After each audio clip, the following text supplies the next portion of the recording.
बताएंगे और पौधारोपण करेंगे। तो मैं तन्मय मंगई जी का स्वागत करना चाहता हूं और आप सभी से एक बार गुजारिश है कि जोरदार तालियों से स्वागत करा जाए। विशेष ताली, विशेष विशेष ताली, विशेष।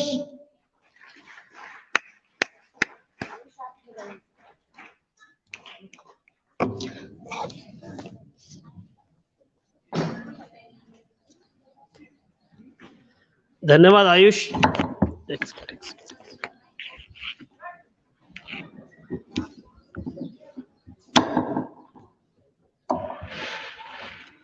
थैंक यू आयुष और सभी प्यारे प्यारे बच्चों को बहुत बहुत नमस्कार। हरेला की बहुत बहुत बधाई आपको बधाई गीत संग्रांत की। आज आपके बीच में आने का हमारा पहला कारण यह है कि आपके स्कूल के ही एक बच्चे ने, जब हमारा एक कैंपेन 1 जुलाई को शुरू हुआ था और हमने लोगों से कहा था कि आए और हरेला गीत संग्रांत के कैंपेन में जुड़े, क्योंकि इस कैंपेन में हम प्लांटेशन तो करने ही वाले हैं, लेकिन इसके साथ ही उत्तराखंड के जो 2 बड़े फोक फेस्टिवल्स हैं और उत्तराखंड की कुछ ऐसी ट्रेडिशंस हैं, उनसे लोगों को जोड़ने की कोशिश करेंगे। तब एक बच्चे ने हमारा व्हाट्सएप ग्रुप ज्वाइन किया और उसने कहा कि सर आप हमारे स्कूल में कब आएंगे। और हमने कहा भाई आते हैं, हम कोशिश करते हैं, क्योंकि हमारा शेड्यूल पहले से बना हुआ था और वो 1 महीने पहले बन गया था, क्योंकि स्कूलों से हमारे जितना संपर्क हुआ था। लेकिन उसने इंसिस्ट किया कि सर आप जरूर आए और इत्तेफाक से उसके साथ हमारी बातचीत होते होते और अंततः आज हम 13 अगस्त को आपके स्कूल में आए हैं, 12 अगस्त को आपके स्कूल में आए हैं। और वो बच्चा आयुष ध्यानी है जो भी यहाँ पर एंकरिंग कर रहा था, बातचीत कर रहा था, और उसने कहा कि सर मैं इस तरह की एक्टिविटी में पार्टिसिपेट करना चाहता हूँ। तो ये हमारे पूरे महीने की जो एक्टिविटी है उसका एक सबसे पीक पॉइंट था कि एक 12th क्लास का बच्चा वो हमारा हरेला साथी बना और उसने हमको बुलाया यहाँ पर।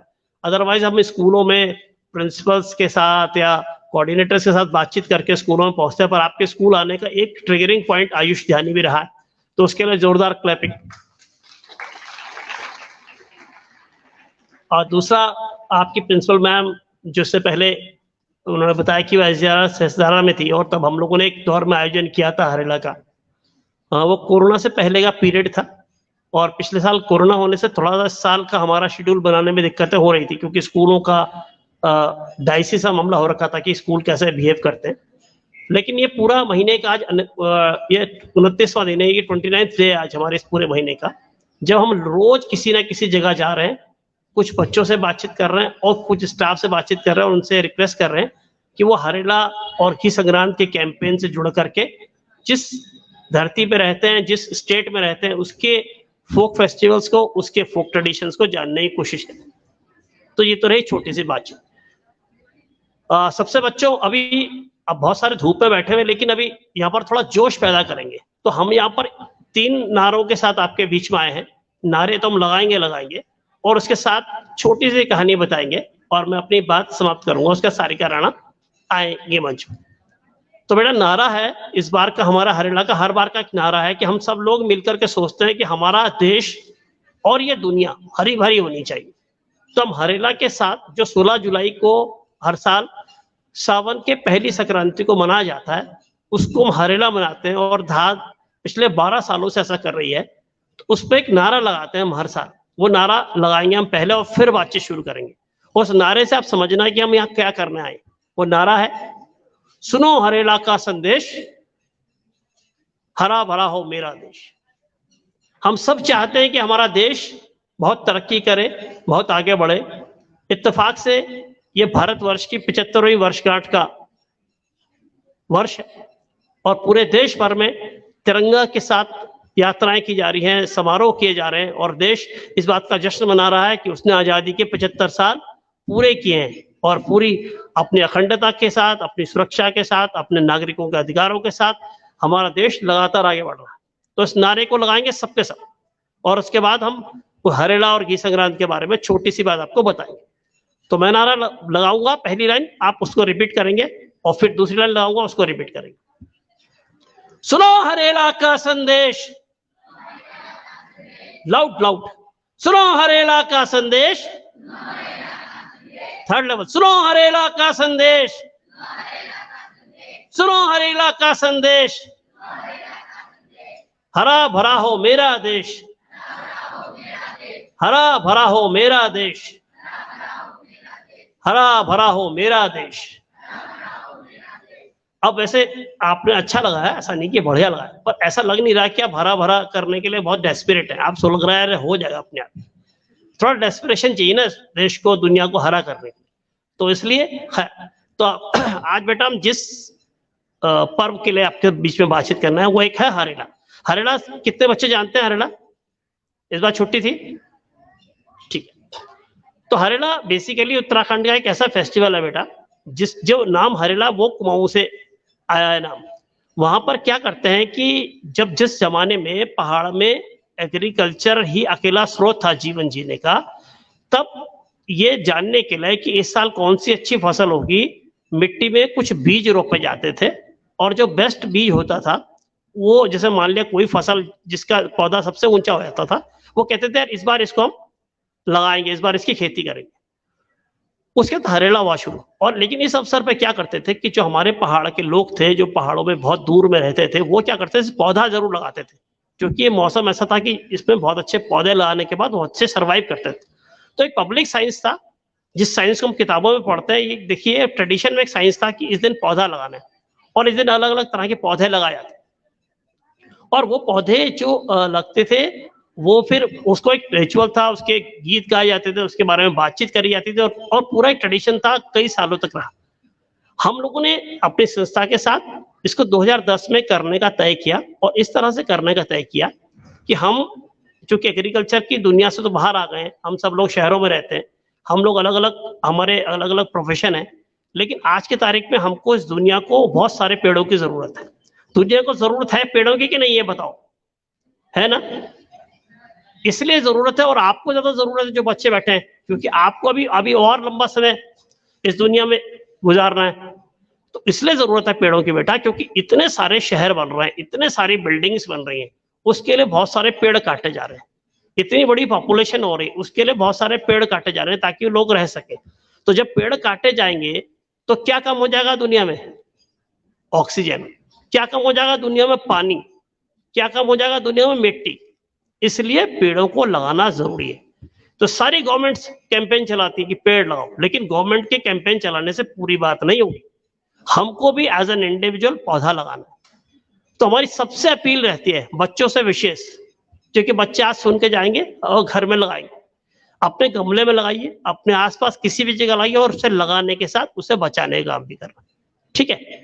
तो एक और नारा है इसमें, हम जब कहते हैं ना सुनो हरेला का संदेश, हरा भरा हो मेरा देश, तो सेकंड स्टेप है इसके नारे का कि पेड़ लगाने भी हैं और हर साल भी लगाने।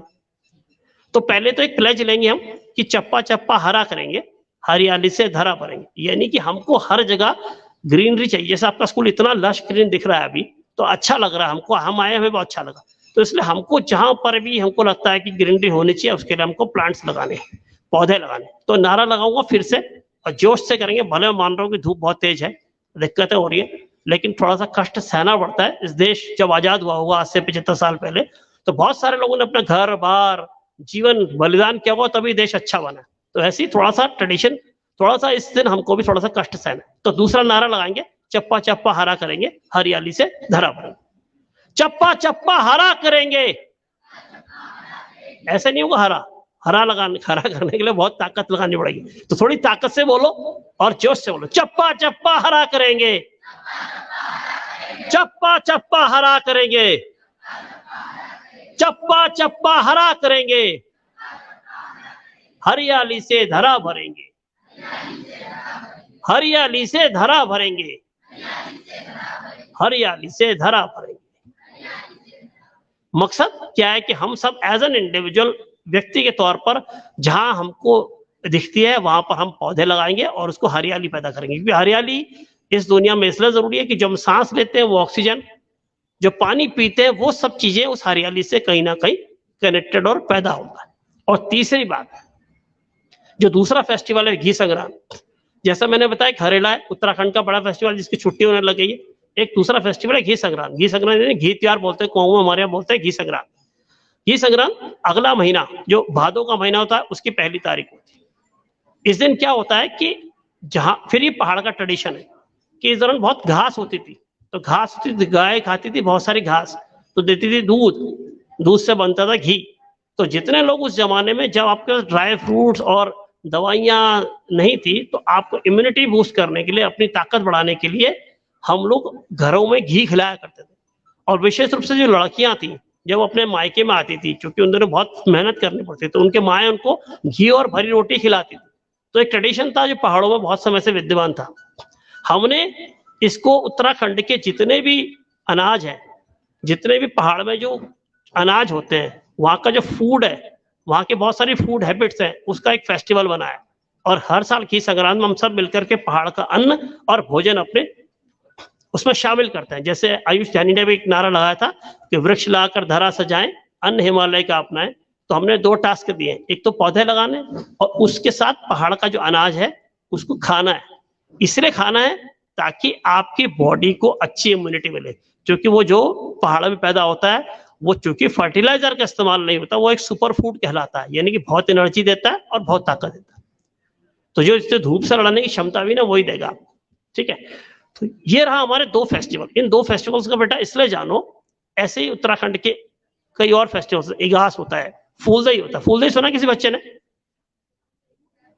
तो फूलदेई भी एक फेस्टिवल होता है जो बच्चों का फेस्टिवल, जिस बच्चे दहली जो फूल डालते हैं। तो इस तरह से हर सोसाइटी में, दुनिया की जितनी भी सोसाइटीज हैं, चाहे उत्तराखंड है, चाहे राजस्थान है, चाहे तमिलनाडु, हर किसी के अपने रिचुअल्स, ट्रेडिशंस और फेस्टिवल्स होते हैं। उन फेस्टिवल्स को जानना इसलिए जरूरी है कि जिस प्रदेश में आप रहते हैं उसके ट्रेडिशन को, उसकी लैंग्वेज को आप जरूर समझें। ये भी आपका एक तरह का नॉलेज है। तो अब तीसरा जो नारा है वो ये है कि जैसे हमने इस साल पौधे लगा दिए आपके स्कूल में आकर के, अगले साल हम नहीं आ पाए आपके स्कूल में, तो फिर क्या करेंगे? नहीं लगाएंगे। मैम तो वैसे भी बता रही थी कि इतना सारा लश्करी नोट रखा, लगाए हैं पौधे आपने। तो ऐसे ही नहीं इस साल लगाने, हर साल लगाने, क्योंकि दुनिया की खुशहाली, आपका ऑक्सीजन, आपका पानी, मिट्टी तब बचेगी जब हम एक टास्क लेंगे। वो टास्क है वृक्ष लगेंगे जब हर साल, तब होगी दुनिया खुशहाल। 2 नारे, वृक्ष लगेंगे जब हर साल,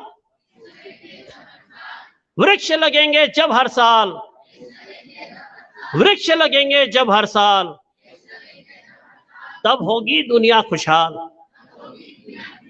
यानी कि दुनिया अच्छी तब बनेगी जब हम हर साल पौधे लगाएंगे।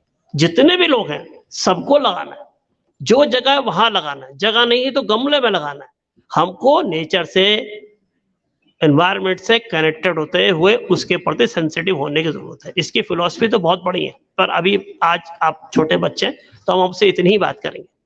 और जो लास्ट एक नारा, अगर आप लोगों ने चिपको आंदोलन का नाम सुना होगा, चिपको आंदोलन हमारी उत्तराखंड की धरती से एक ऐसा मूवमेंट खड़ा हुआ था बेटा, जो दुनिया में फैला, जिसमें महिलाओं ने पेड़ों से चिपक करके उसको काटने से बचाया था, क्योंकि वो जानते थे कि अगर पेड़ काट गए तो उनके जंगल खराब हो जाएंगे, और जंगल खराब हो जाएंगे तो मिट्टी पानी खराब होगा। तो एक नारा निकला था उसके, उस नारे का मतलब समझना और इसको जिंदगी में समझने की कोशिश करना कि दुनिया में क्या चीज किससे कनेक्टेड है।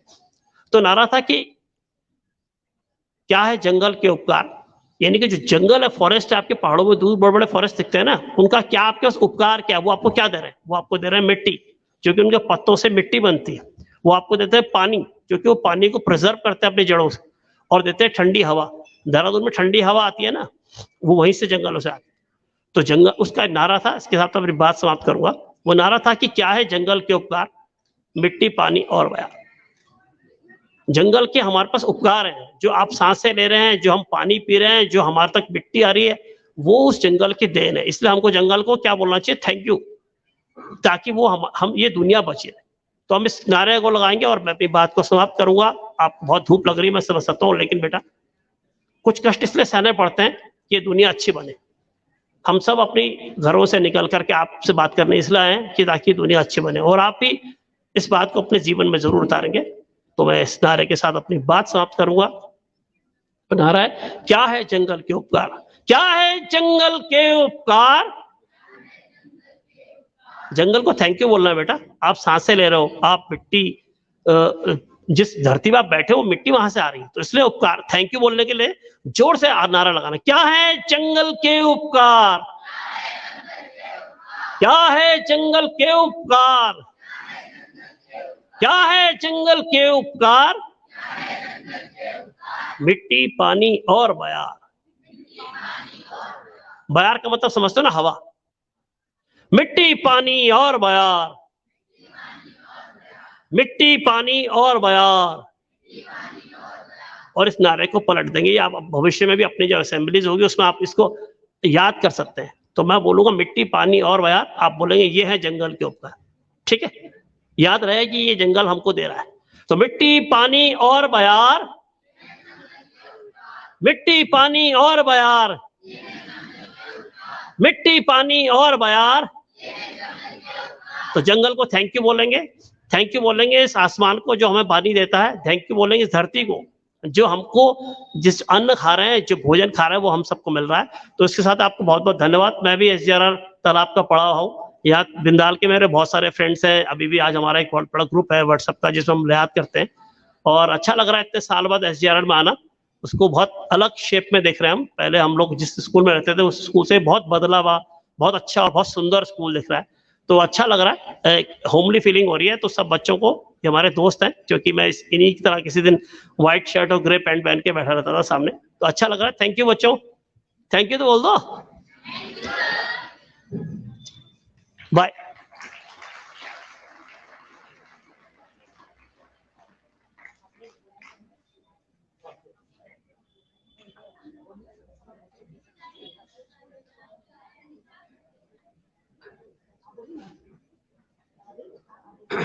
धन्यवाद बच्चों, धन्यवाद आपका। एक छोटी सी मैं आपको एक घटना सुनाता हूँ। हम लोग अभी राजस्थान से आए थे, और राजस्थान में ये कहते हैं कि वो खाली वो मतलब बिल्कुल बीहड़ है और खाली रेत है, कोई पानी नहीं आवा, कोई पेड़ नहीं है। लेकिन वहां जाके हम जो काफी 5-6 दिन रहा है, तो राजस्थान में पूरा मतलब इतना पेड़, इतना जंगल हो गया। जोधपुर, उदयपुर, इवन देहरादून से ज्यादा पेड़ है वहां पर पूरे राजस्थान में। तो जब राजस्थान बदल सकता है यहाँ पर, तो हम तो पूरे जंगल में बैठे हुए हैं। तो सभी से ये अनुरोध है मेरा कि जिस तरह राजस्थान तरक्की की है पेड़ों में, वहां पेड़ काटना अलाउड नहीं बिल्कुल भी। तो वो तरक्की हम यहाँ भी करें अपने आप ही। पेड़ काटना का दूर, हम पेड़ लगाना है रोज हमको, और सिर्फ लगाना नहीं, उसको देखभाल करनी है हर साल उसको, बच्चों को। तो हम राजस्थान से आगे मतलब जो नए पेड़ बन रहे हैं यहाँ पर, उससे आगे जाना है हमारे को। ठीक है, धन्यवाद सर।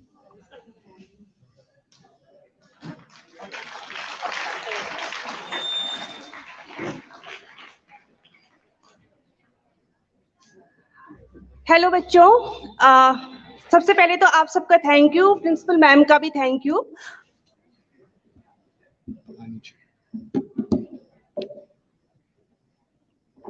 ठीक है, तो अभी आपने धात के सचिव तन्मय सर को सुना और आपने बड़े जोश से नारे लगाए। तो इसी बात को हम आगे करते हैं, क्योंकि कोई भी सेशन तब तक फ्रूटफुल नहीं हो सकता जब तक ऑडियंस का उसमें एक्टिव पार्टिसिपेंट ना हो।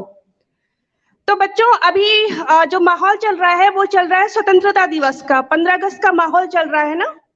तो आपको पता है राष्ट्रगान किसने लिखा था? गुरुदेव श्री रविंद्रनाथ टैगोर ने। तो मैं आपको याद दिलाना चाहती हूँ कि Indian wisdom, we have the versatile wisdom. So उन्हीं की, टैगोर जी की एक रचना है। टैगोर जी एक वो भारतीय थे जिन्हें कि सबसे पहले नोबेल प्राइज मिला। आप लोगों को ये बात मालूम है? He was the first Indian to receive the Nobel prize. उससे पहले एशियंस को या नॉन यूरोपियन को नोबेल प्राइज नहीं दिया जाता था, कहा जाता था कि रेसिस्ट होता है। तो सबसे पहले तो आप तालियां बजाइए राष्ट्रगान के रचयिता के लिए, जो पूरे एशिया के पहले नोबेल प्राइज विनर थे। और हम वही पीढ़ी हैं, हम वही इंडियंस हैं जो हम इस वर्सेटाइल विजडम को बहुत आगे तक ले जा सकते हैं। तो इन्हीं की एक रचना का कोट है कि मैं खुद को भाग्यशाली समझता था। मैंने ऊंचे हिमालय देखे, मैंने गहरे समुंदर देखे, पर मैं नहीं देख पाया तो अपने घर के आंगन में उगती हुई धूप में जमी हुई ओस को। देखिए कितनी गहरी मीनिंगफुल बात है ये। आप सब लोगों को घूमने का शौक होगा, हम सभी को होता है। इंस्टाग्राम पर हम हैशटैग करते हैं हैविंग फन ट्रैवलिंग। तो आपको पता है यूनेस्को वर्ल्ड हेरिटेज साइट में इंडिया का कौन सा स्थान है? छठवां, आज मैं आपकी जीके भी रिवाइव करूंगी आपके साथ। जब मैं स्कूल में थी तो जीके और फिजिक्स मेरे फेवरेट सब्जेक्ट थे। तो इंडिया में 40 हेरिटेज साइट हैं बच्चों, और हमारा पूरी दुनिया में स्थान है छठवां। तो तालियां बजाएं हिंदुस्तानी होने पे कि हम दुनिया की सबसे बड़ी सांस्कृतिक धरोहर को संजोए हुए हैं। अब इसी से आते हैं हम अपने उत्तराखंड पे। अगर आप उत्तराखंड के मूल निवासी हैं या आप उत्तराखंड में अभी रह रहे हैं तो अपने आप को बहुत भाग्यशाली समझिए। उत्तराखंड में 2 world UNESCO natural world heritage site है, पता है आपको कौन सी है? Valley of flowers and Nanda Devi biosphere reserve. ये 2 यूनेस्को वर्ल्ड हेरिटेज साइट हमारे उत्तराखंड में है। इसके अलावा बच्चों यहाँ का एक बहुत अच्छा फेस्टिवल था रम्माण, चमोली डिस्ट्रिक्ट से है, जो कि विलुप्त हो चुका था। इस रम्माण को, इसकी डांस फॉर्म को भी अभी यूनेस्को ने हाल ही में 2009 में यूनेस्को कल्चरल हेरिटेज में शामिल किया है। तो एक बार जोरदार तालियां अपने उत्तराखंड के लिए।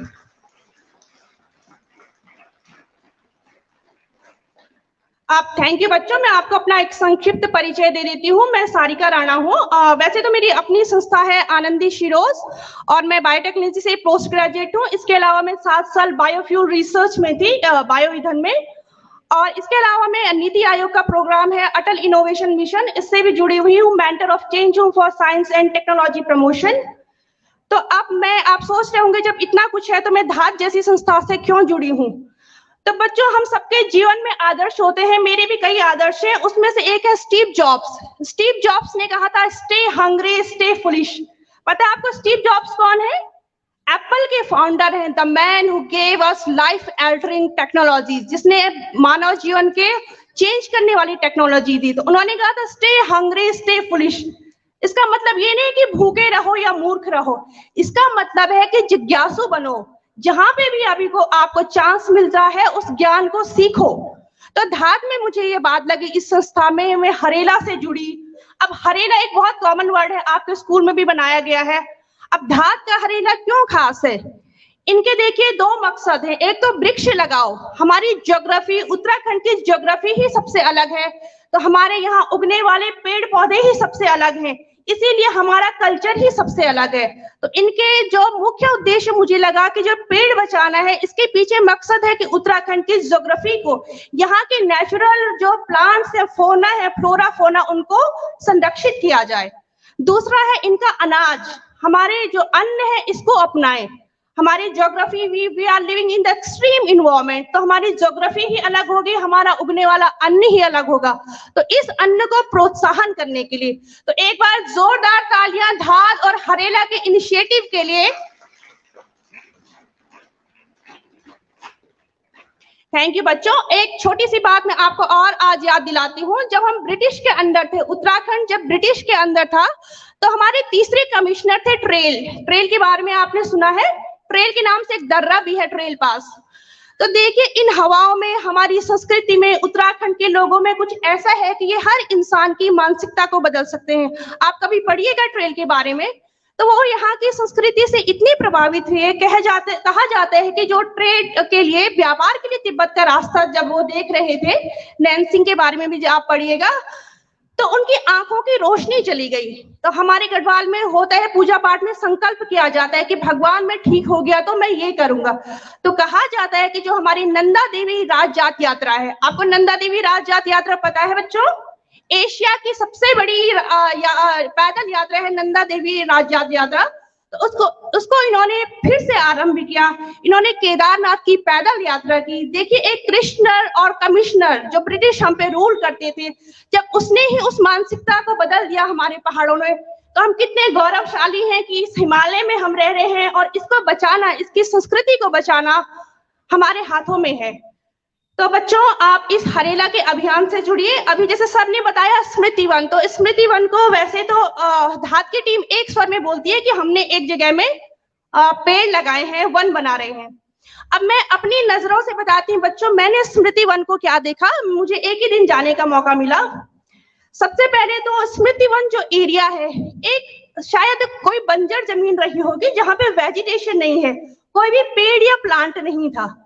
तो इन्होंने एक मृत स्वरूप सॉइल को जीवन दिया पेड़ लगा के। आपने देखा होगा आजकल सॉइल अवेयरनेस भी चल रही है, मैं खुद सॉइल अवेयरनेस पे भी काम करती हूँ।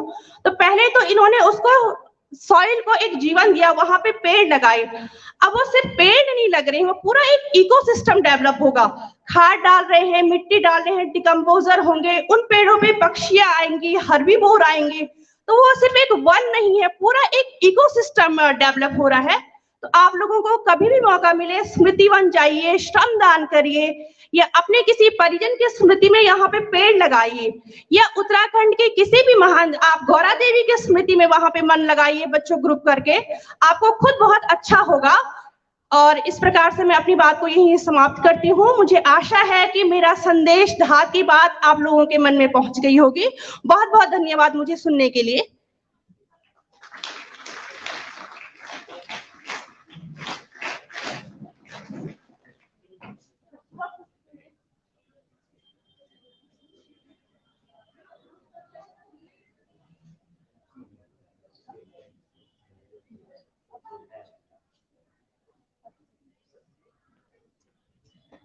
गुड मॉर्निंग बच्चों।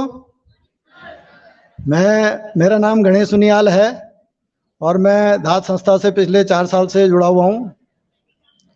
अभी आपको हरेला के बारे में जानकारी मिली, बहुत कुछ जानकारी आपको मिली है अभी। तो मैं समझता हूँ कि हरेला के बारे में ज़्यादा बात करना शायद ठीक नहीं होगा। मैं अपना संक्षेप में अपना वक्तव्य रखूँगा। इससे पहले मैं चाहूँगा कि मैं आपके समक्ष अपने साथियों का एक परिचय प्रस्तुत करूं। तो अभी आपने जिनको सबसे पहले सुना, तन्मय ममगाई जी धात के महासचिव हैं, और आपने सुना होगा कि वो गुरु राम राय मिशन से ही पढ़े हुए भी हैं, तो उन्हें आज होमली फीलिंग यहाँ पे हो रही थी। हमारे साथ में हैं श्री अश्विनी मित्तल जी, जो कि स्टेट बैंक से सेवानिवृत्त हुए हैं और अब धात के साथ में जुड़े हुए हैं। श्री विकास मित्तल जी, ये भी धात के साथ में जुड़े हुए हैं। और हमारे साथ में हैं सारिका राणा को अभी आपने सुना, उन्होंने अपना परिचय स्वयं दे दिया था। अर्चना पीछे बैठी हैं, अर्चना भी हमारे धात की बहुत पुरानी सदस्य हैं। श्री महावीर सिंह रावत हमारे साथ बैठे हैं, काफी समय से एक्स आर्मी हैं और काफी समय से हमारे साथ में जुड़े हुए हैं। श्री सुरेंद्र अमोली जी हैं, जो कि स्मृति वन में काफी शिद्दत से जुड़े हुए हैं, और स्मृति वन अगर देखा जाए तो इनकी बहुत बड़ी मेहनत स्मृति वन को संवारने में लगी है। तो ये सब हैं। और दूसरा जो हमारे साथ में फोटोग्राफी कर रहे हैं, साकेत रावत जी। साकेत रावत जी धात के बहुत पुराने साथी हैं, और साकेत रावत जी पिछले 15 जुलाई से जब हमारा ये कार्यक्रम शुरू हुआ था, तो निरंतर बिना किसी ब्रेक के धात के साथ हर कार्यक्रम में हर रोज उपस्थित रहते हैं। हमारे साथ में हैं शुभम, जिनको कि आप देख रहे हैं, जो कि हमारा फेसबुक लाइव का कार्यक्रम देखते हैं। तो ये शुभम हमारे साथ, ये भी हमारे साथ में 15 जुलाई से लेकर के आज तक रेगुलर लगे हुए हैं। और अभी हमारा 17 अगस्त तक के कार्यक्रम अभी चलेगा। हम रोज इसी तरह से किसी संस्थान में, किसी विद्यालय में, किसी कॉलोनी में जाकर के एक अवेयरनेस का कार्यक्रम कर रहे हैं, ताकि हम उत्तराखंड के इस महान प्रकृति पर्व को दुनिया तक पहुंचा सकें। इस बार का हमारा जो संकल्प है, वो संकल्प ये है कि हम इसको राष्ट्रीय और अंतर्राष्ट्रीय स्तर तक पहुंचाएं। राष्ट्रीय स्तर पर उत्तराखंड के प्रवासी जहां जहां भी हैं, अधिकांश जगहों पर हरेला का पर्व मनाया गया, वृक्षारोपण किया गया और उत्तराखंड के अन्न का उपयोग किया गया। ये हमारी बहुत बड़ी उपलब्धि है। हम लगातार बहुत सारी संस्थाओं के संपर्क में रहते हैं, जो कि हमारे देश के विभिन्न क्षेत्रों में फैली हुई हैं। तो अधिकांश क्षेत्रों में इस बार हरेला का आयोजन हुआ। और एक और खुशखबरी मैं आपको बताना चाहूंगा कि इस बार हमने कैंपेन लिया था कि हम इसको अंतर्राष्ट्रीय स्तर तक पहुंचाएंगे। तो हमारा जो है ऑस्ट्रेलिया में 31 जुलाई को हरेला मनाया गया बहुत धूमधाम से। वहाँ के जो प्रवासी उत्तराखंडी थे, उन्होंने वहाँ पर हरेला का आयोजन किया। और अभी 2-3 कंट्रीज में हमारी अभी और बातचीत चल रही है। संभवतः बहुत जल्दी ही वहाँ पर 17 तारीख से पहले ही वहाँ पे कुछ ना कुछ कार्यक्रम अवश्य होंगे। तो हम इस बार इसको अंतर्राष्ट्रीय स्तर तक पहुँचाने में भी सफल हुए हैं। इस बार हमारी एक मांग सरकार से है कि हरेला संक्रांति जो है, इसको राष्ट्रीय पर्यावरण दिवस घोषित किया जाए। क्योंकि आपको पता है कि 5 जून जो अंतर्राष्ट्रीय पर्यावरण दिवस है, 5 जून को हम यहाँ पर पौधारोपण नहीं कर सकते हैं क्योंकि वहां पे इतनी गर्मी होती है यहाँ पर कि उस समय अगर हम पौधा लगाएंगे भी तो हमें उसको बचाने के लिए बहुत ज्यादा मेहनत करनी पड़ेगी। दिन में 3-3 बार पानी देना पड़ेगा, तब जाके कहीं हम उसको बचा पाएंगे। जो हमारा हरेला का जो माह है, ये हमारा एक माह इस तरह का है कि इस समय हम जो भी पौधे लगाएंगे उसकी बहुत बड़ी गारंटी होती है कि वो पौधा बचेगा। और अगर आपने 3 महीने पौधे को बचा लिया तो आगे आपको बचाना उसको आसान हो जाएगा। तो इस बार हम सरकार से हमारी एक अपील है और हम इसके लिए एक सिग्नेचर अभियान, एक पोस्टर अभियान चला रहे हैं कि इसको जो है राष्ट्रीय पर्यावरण दिवस हरेला संक्रांति को 16 जुलाई को घोषित किया जाए। 16 जुलाई अब तो सरकार, उत्तराखंड में तो सरकार की तरफ से भी छुट्टी होती है और इसका हरेला का विस्तृत आयोजन किया जाता है। तो ये एक बहुत खुशी की बात है, बहुत अच्छी बात है कि सरकार ने इसमें इनिशिएटिव लिया, क्योंकि हरेला उत्तराखंड का एक अकेला ऐसा प्रकृति पर्व है कि जिसको आम समाज मनाता है। तो इस तरह से हम इस प्रयास में लगे हैं कि हम इसको राष्ट्रीय पर्यावरण दिवस घोषित करने में सफल हों। हम प्रयास कर रहे हैं। हम इसमें आप सभी का सहयोग हमें चाहिए और आप लोग पौधे लगाने के कैंपेन में आगे आएं। और उन पौधों को लगाने से बड़ी बात है बेटा बचाना। आप लगाएं, उतने ही पौधे लगाएं, भले ही आप एक पौधा लगाएं, लेकिन उस एक पौधे को अगर आपने बचा लिया तो आपने बहुत बड़ा काम किया। ऐसा जरूरी नहीं है कि आप 100 पौधे या 50 पौधे या 10 पौधे लगाएं, लेकिन बचे नहीं तो वो शायद उपयोगिता नहीं होगी। तो मेरा आपसे यही अनुरोध रहेगा कि आप इस कैंपेन में शामिल हों, हर वर्ष हरेला मनाएं, हर वर्ष पौधे लगाएं, क्योंकि ममगाई जी ने आपको बताया कि हमें हर वर्ष क्यों पौधे लगाने हैं, वो उन्होंने आपको बखूबी समझा दिया है। तो धन्यवाद। मैं इन्हीं शब्दों के साथ में अपना वक्तव्य समाप्त करता हूं और आशा है आप सभी का हमें सहयोग इस कार्यक्रम में मिलेगा। धन्यवाद।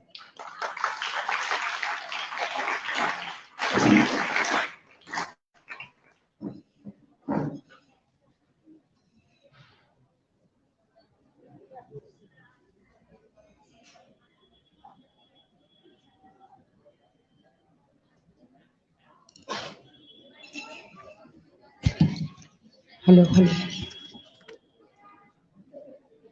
अब मैं अपने SGRR बिंदाल परिवार की ओर से धात संस्था के महासचिव श्री तनिगा मैम ममगाई जी का हार्दिक धन्यवाद करना चाहूंगी, जिन्होंने अपने पूरे संस्था के सभी सदस्यों के साथ अपना अमूल्य समय निकालकर हमें अनुग्रहित किया। हमारे बच्चों को बहुत से जरूरी, आवश्यक, महत्वपूर्ण उनको सूचनाएं दी, हमें प्रकृति के विषय में बहुत कुछ बताया।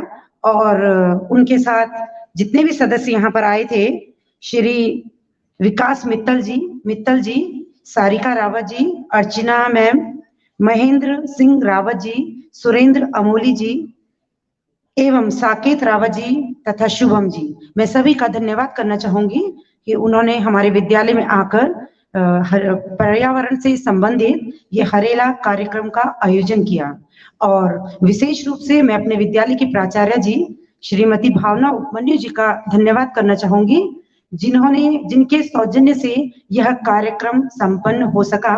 और अब मैं मैम से अनुरोध करूंगी कि वे मंच पर आकर अपने बहुमूल्य शब्दों से हमारे बच्चों को अनुग्रहित करें। Ma'am please.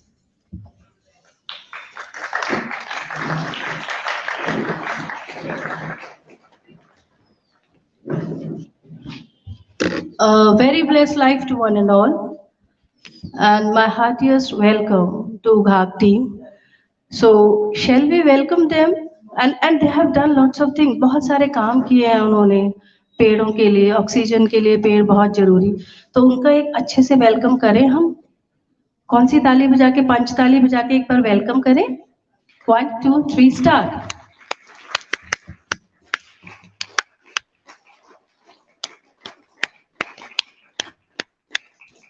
good, very good, that is for their work। and बहुत सारी बातें बोली, पेड़ लगाना भी बोला। हर वर्ष क्यों, हर रोज क्यों नहीं, अपने जन्मदिन पे एक पेड़ लगा दीजिए, जैसे एक परंपरा रही है, वो भी बहुत अच्छी बात है। तो पेड़ों के बारे में सब कुछ बताया गया हमें। एक और चीज हम कहना चाहते हैं, just to add to the flavour, that हम लोग बीज, अभी बहुत आम खाए हमने, अभी जामुन आ रहे हैं, बहुत सारे फल हैं जिनके बीज होते हैं। क्या करते हैं हम, उन बीजों को फेंक देते हैं ना। पहले क्या होता था, जो फार्मर्स, किसान होते थे ना, तो बीजों को रख के, उन्हीं बीजों को लगा के तो वो नेचुरली वो करते थे, हाइब्रिड और ये सब बीज नहीं होते थे। फार्मिंग के लिए अगर हम बात करते हैं तो फार्मिंग में तो हम उगा ही रहे हैं। अब हमारे इतने सारे जंगल हैं और हम जंगलों की बात करते हैं, तो हम कुछ एक ऐसी चीज कर सकते हैं। तो जितने ये बीज हैं इनको लीजिए, इनको धो के सुखा दीजिए, और जब भी आप कहीं जाते हैं, कई बार कभी ऋषिकेश जाते हैं, कभी मसूरी जाते हैं, कभी विकास नगर, कहीं भी दूर कहीं भी ऐसी जगह मिल रही है, आप जंगलों में जाके उन्हें फेंक दीजिए। सारे लोग अगर ऐसा करेंगे तो जंगल में भी फल उगेंगे ना, यस और नो? सो ये चीज अगर हम करें सब, तो ये मेरी एक रिक्वेस्ट है घाक से, ये भी पॉइंट ऐड करें अपने उसमें, that we can tell people. And why not, बंदर इतने सारे आ गए हमारे तो शहरों में, क्योंकि उनके जंगल हमने ले लिए, तो उनके जंगल में अगर हम फल दे दें तो वो तो वहीं रहेंगे ना, परेशान नहीं करेंगे। तो ये एक चीज और हम कर सकते हैं कि जितने भी बीजे हैं, जितने बहुत सारे हो जाते हैं हमारे पास, उनको रखें, और कोई भी जा रहा है कहीं, भाई जाइए और फेंकते जाइए जंगलों में, कोई बड़ी बात तो है ही नहीं। और एक चीज होती है मिट्टी के अंदर, एक बार दैनिक जागरण वालों ने करा था, वो बड़ा अच्छा फिनोमिना हमें लगा कि वो गोल गोल से होते हैं और उसके अंदर बीज होता है। अगर वो भी हम जंगलों में फेंक दिया कहीं ऐसी जगह, तो वो अपने आप ग्रो होते हैं, उनको जरूरत नहीं होती अपने आने टाइम पे या उनको हम लगा दें, तो वो भी एक बहुत अच्छी चीज है। और एक चीज हमारे बच्चों से ये है कि पेड़ लगा तो दिए मगर उनका संरक्षण भी जरूरी है ना, उनकी देखभाल। हमारे बच्चों ने भी सर अपने इनके क्लास के बाहर लगे हुए हैं, इस बार हरेला में आप देखिएगा पीले रंग के और लाल रंग के ये गमले, ये बच्चे ही प्लांट्स लाके, अब वही उसका अपने क्लास के बाहर जो प्लांट्स है उनकी देखभाल भी हमारे बच्चे ही कर रहे हैं। तो मेरे बच्चों के लिए भी एक क्लैप की उन्होंने उनके ताली मतलब राइट। और धूप बहुत हो रही है, बहुत लग रही है, बट धूप में तो विटामिन डी है, इतने दिनों बाद सूरज आया है, सारे पेड़ बहुत खुश हैं, आप भी खुश हो जाइए और उस धूप को लीजिए, सिर बचा सकते हैं। और पानी की बोतल भी हम रखेंगे, आगे से पानी की बोतल रखिए। और हमारे जवान, हम तिरंगे की बात करते हैं, और हमारे जवान पूरा पूरा दिन, वो भी तो हमारे जैसे इंसान है, मगर उन्होंने मेंटली सोचा है कि हमें करना है। तो आप भी तो जवान है कि नहीं? तो धूप से डरना तो नहीं है ना। तो उन बच्चों के लिए जो स्पेशली धूप में बैठे हैं, और उन टीचर्स के लिए, उनके लिए भी एक ताली हो जाए। Very good.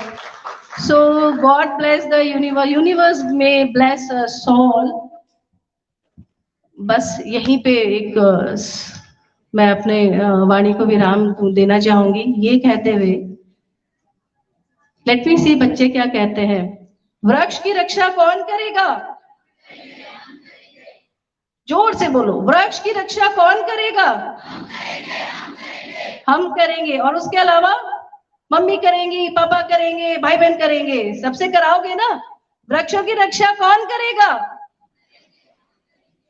फिर मम्मी करेंगी, बोलो, पापा करेंगे, भाई बहन करेंगे, तो सब जुड़ जाएंगे ना।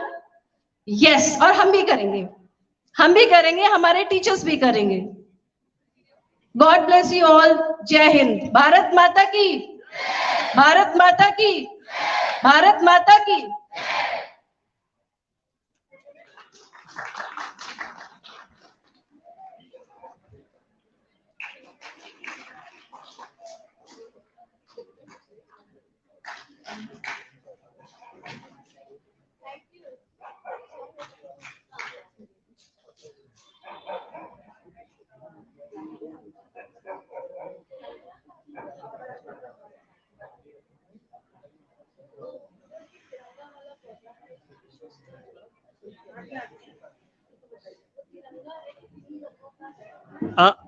हेलो बच्चों, एक मिनट, छोटी सी इंफॉर्मेशन है। आपको धूप में बैठे देख के मुझे दया भी आ रही है, लेकिन जैसा मैम ने कहा कि बेटा कष्ट तो थोड़ा सहना पड़ेगा। आज जिस कष्ट को सह करके हमने इस देश को बनाया है, उस देश की 75वीं वर्षगांठ पर आपके स्कूल में हम एक तिरंगा पौधों का रोपण करेंगे। तिरंगा मतलब 3 कलर के पौधे। तो हमारे फ्लैग में सबसे पहला कौन सा रंग होता है, बताया कोई?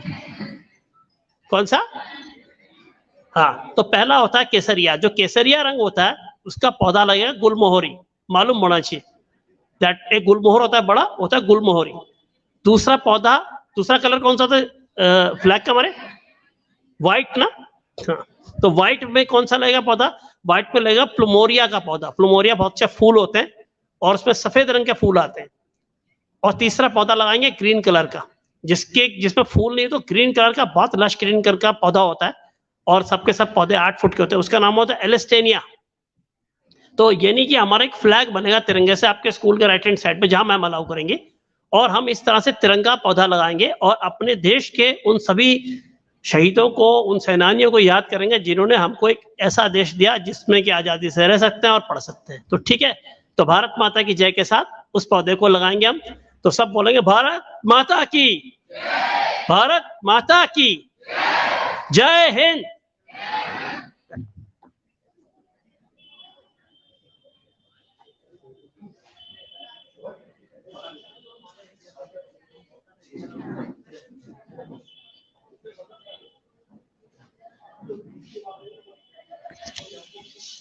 एक बार पुनः मैं अपने विद्यालय की ओर से धात संस्था के सभी सदस्यों का, महासचिव जी तन्मय डोभाल जी का, जिन्होंने बहुत सी बहुमूल्य बातें हमें बताई, उनका हार्दिक धन्यवाद करना चाहूंगी। और सभी बच्चे अब लाइन बना करके अपने अपने कक्षा की ओर प्रस्थान